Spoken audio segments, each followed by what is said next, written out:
Hi, Ed Kelly here from Shelter Cove Community Church, Daily Devotions. We're going to be talking about Ephesians 1:13 and 14. It's one of the key passages when it comes to soteriology. That it means the study of salvation.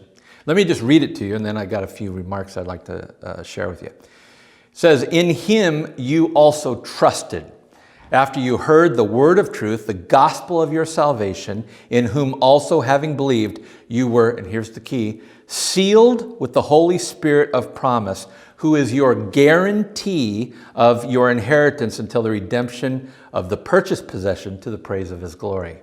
Folks, Ephesians 1:13, 14 is a seal. That means a promise. Now, in those days, almost anything was sealed. There was a plastic wax ring that went over the top of documents. In fact, Jesus' own tomb was sealed by the king's seal. And the whole point of a seal was it can't be broken by anybody of less authority.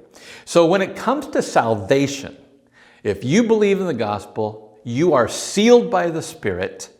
Ergo, no one, no principality, no person, not mom, not dad, not your best enemy, not your best friend, no one can break that seal. You've heard the Baptists say, once saved, always saved. Well, that's true. Once you've been sealed with the Holy Spirit and God's seal has sort of ended the deal and made sure that your salvation is firm and secure, no one can break that, not you. And God in his character said he wouldn't. Let me also say a couple things about what that seal means. Seal means a finished transaction. Anytime a king's seal went on, there was no more discussion. So when you have a transaction of salvation, it's a finished thing. You don't just go over it and over it and over it and over again, break, unbreak, unbreak. It's a finished thing. The second thing, it implies ownership. I would argue that when God puts his seal on us as believers, we are no longer our own. We've been bought with a price, and the ownership is represented by that seal. And another thing a seal does is security and protection. No one can, in fact, break it without the penalty of facing the wrath of the seal maker.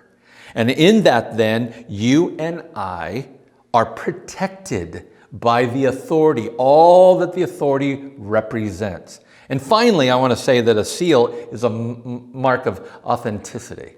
In other words, just as a signature attests to the authenticity of the will of the signator, well, in this case, I want you to understand that that seal guarantees that when you enter heaven, there's not going to be any of this,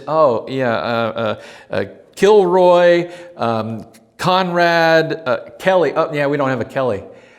They won't forget your reservation because it is in fact authentically in the book of life. Ed Kelly, Shelter Cove, have a great day.